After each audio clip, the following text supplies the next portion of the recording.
Hey, what's up everyone, and good day. You know, with housing that's gotten more expensive over the past couple of years, some of the questions that get brought up to me is, what do I know about mobile homes? Well, it's another form of housing, and depending on where you're buying, some of these places actually look like single family homes. What you have to keep in mind is that with mobile homes, you technically do not own the land the mobile home sits on or is built on. This would be called space rent, which I will elaborate in a bit.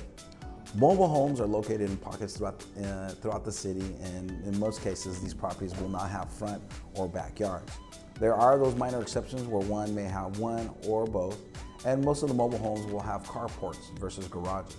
Now that I've shared a few key differences, let's look at some more differences when it comes to buying a mobile home versus a single family residence. In the event you've considered this option because the cost of buying a single family residence has gotten more expensive and brings on more payment than you're willing to do right now, I have seen other individuals use this as a starting point to get into home ownership, and also use a mobile home as a stepping stone when it's time to level up to get into that single family residence because of the equity they built. For instance, not all mortgage lenders have mobile home financing options. You need to seek out specific mobile home financing lenders.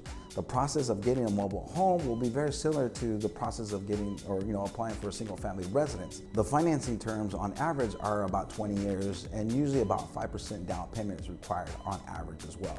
Each lender will have their variations of terms. In addition to applying for a mortgage, you'll also have to apply for a mobile home park where you're planning to buy. Mobile home parks require a potential buyer to fill out an application with the park management in order to qualify.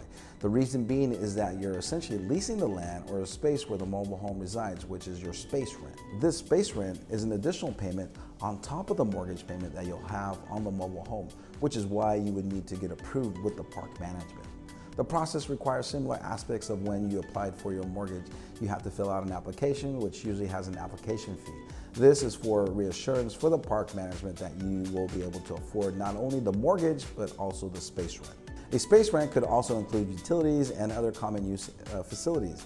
Not all mobile home parks are the same, so space rents can vary depending on the park itself with the common use areas too. Utilities can include water, electricity, garbage, gas, sewer, but again, you'll need to double check with that mobile home park to find out exactly which of those services are included in the space rent.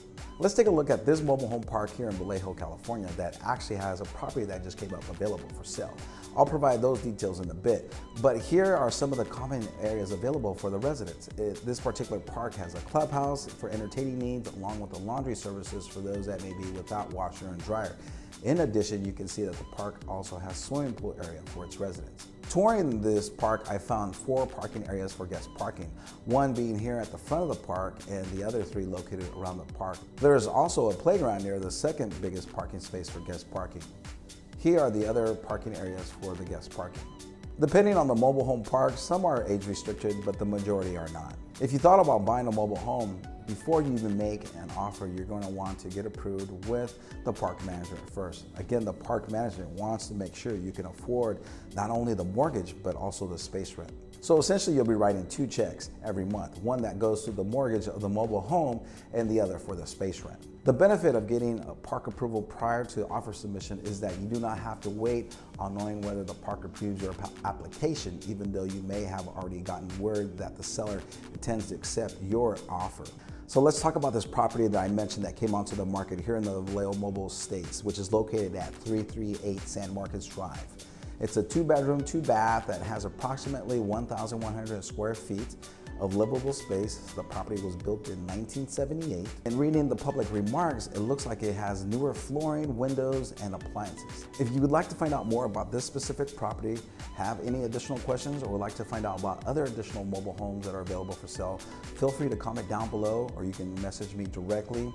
And hopefully this provides you with a little bit more knowledgeable information on mobile homes. And again, thank you so much for hanging out and paying attention. And until we see you again, have a wonderful day.